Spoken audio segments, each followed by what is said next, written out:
Some movies are vastly underrated, and we're going to talk about them. Let's go on an adventure.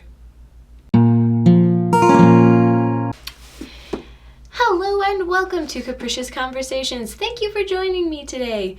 You may notice, by the way, I haven't talked about this in a few videos, but you may have noticed a few changes to the set. We've gotten some new furniture, we've gotten some new lighting, and so I'm hoping that you're enjoying the changes to the set as we kind of grow and build this thing. I want to talk to you today about some films that are, in my opinion, vastly underrated. Now, occasionally you'll get a movie that doesn't really do well in the box office, but once it gets out and it's on like DVD and things like that, it explodes. Some examples are like The Princess Bride, which didn't do very well in the box office but has a huge cult following now, which, by the way, is one of my favorite movies. Everyone should watch it as far as I'm concerned. And there are other films that should have really done well but didn't for whatever reason. And those are the ones that I'm going to talk about today. These are a few of my favorite movies, and for some reason, not a whole lot of other people seem to have seen them or like them, so I'm going to broaden your horizons today. The first movie on my list is one of my favorite movies. It hasn't been out all that long, but it is, in my opinion, just one of the most fantastic movies. It's called Midnight in Paris. Now, you may have heard of this movie. It got pretty great reviews. It did fairly well. I mean, it made back most of its budget. But its opening weekend was still only around $600,000, which for the cast is kind of surprising.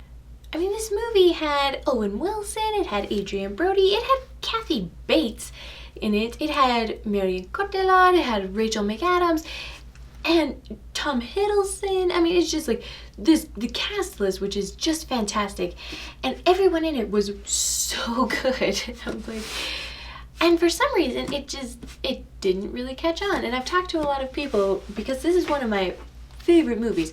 I'll talk to people and they're like, oh, I didn't think it was that funny.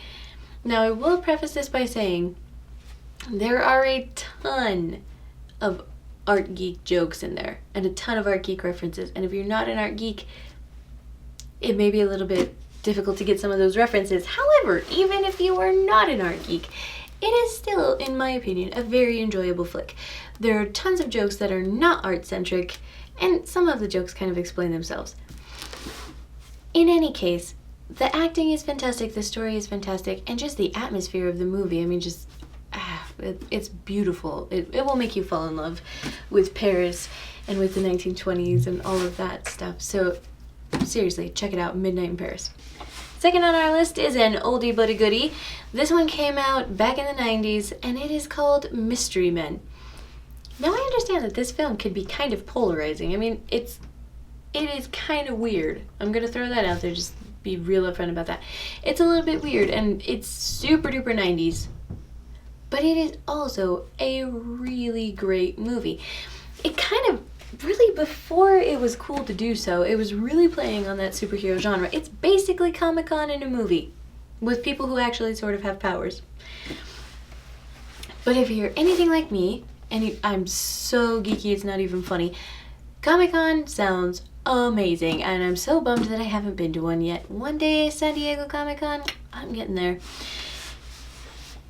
But if you're at least a little geeky like me, you will love Mystery Men. There's so much stuff in it, and the story is really fantastic, actually, about these group of kind of underdogs. They're superheroes, but their powers are like, one dude throws forks, and the other guy's the shoveler. Like, he literally digs. That's his superpower.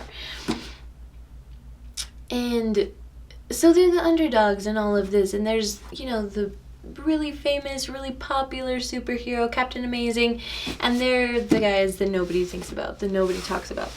And in the end, Captain Amazing, I won't spoil it, but something happens to Captain Amazing, he's not able to save the city, and so these guys end up coming together, and it's their story of really coming together and finding themselves and embracing who they are. And again, I will say, it is a very strange movie, but it is also a really good movie. So if you're up for a little bit of weirdness, which is not too weird, it's just a little weird, check out Mystery Men. Number 3 on my list is a movie that, again, is one of my favorites of almost all time. It is just such a great movie.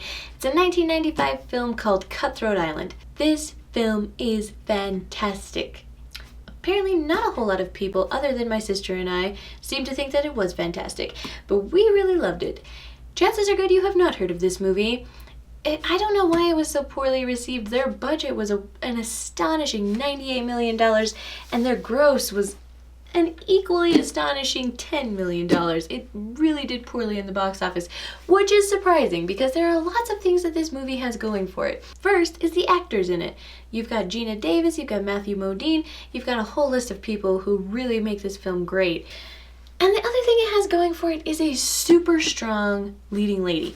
And now I know that, like, you know, it might not be totally historically accurate because not too many women were pirates. However, there were some. I'm just going to throw that out there. And some of those women were captains.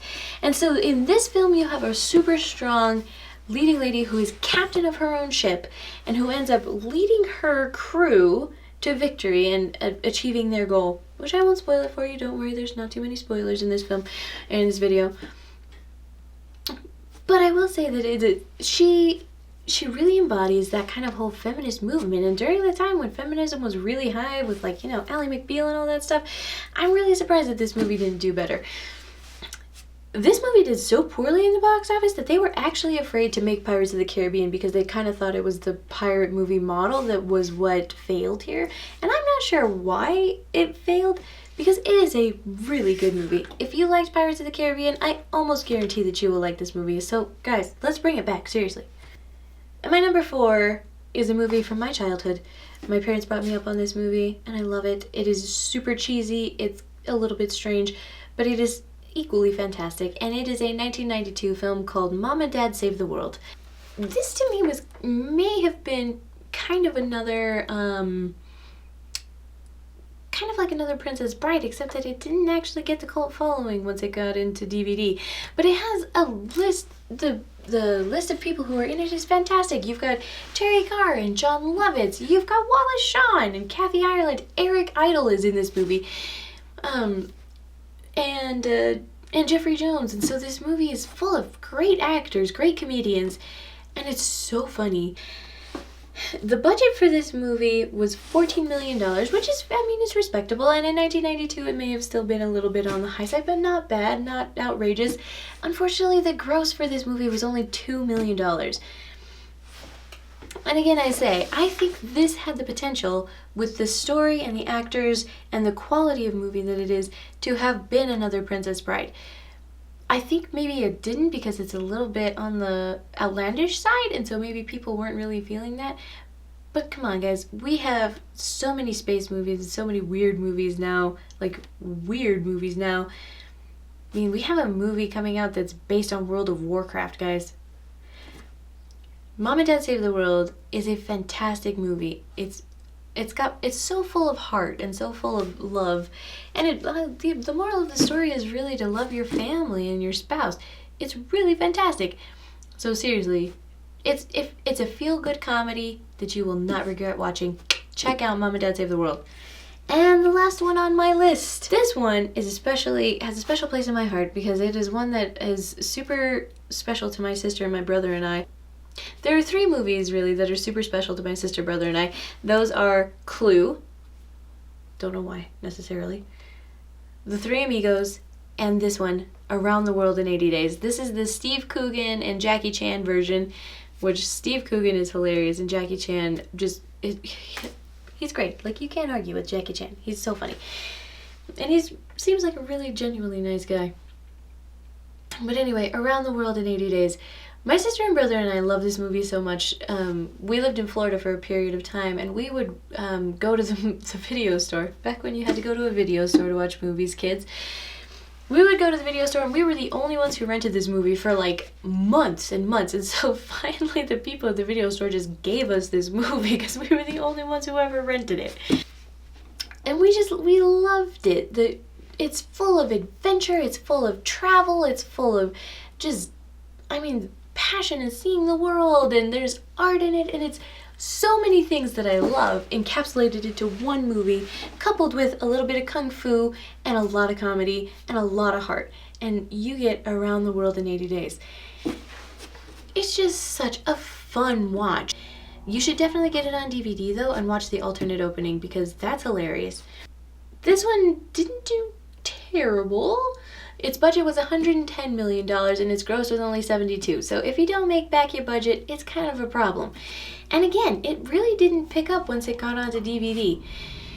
So here's my hope with this kind of list. Number one, I want to help broaden your horizons and introduce you to some things that maybe you haven't seen before.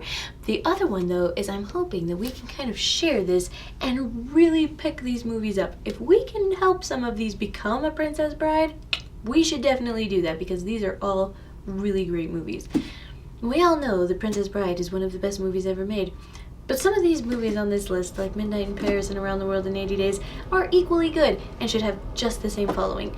So, thank you for liking, commenting, and subscribing, and seriously, share this movie with all your friends. Let's see if we can spread this out and get these movies popular again. Connect with us on Facebook, Instagram, and Twitter. Thank you for being here today. Let's go on an adventure.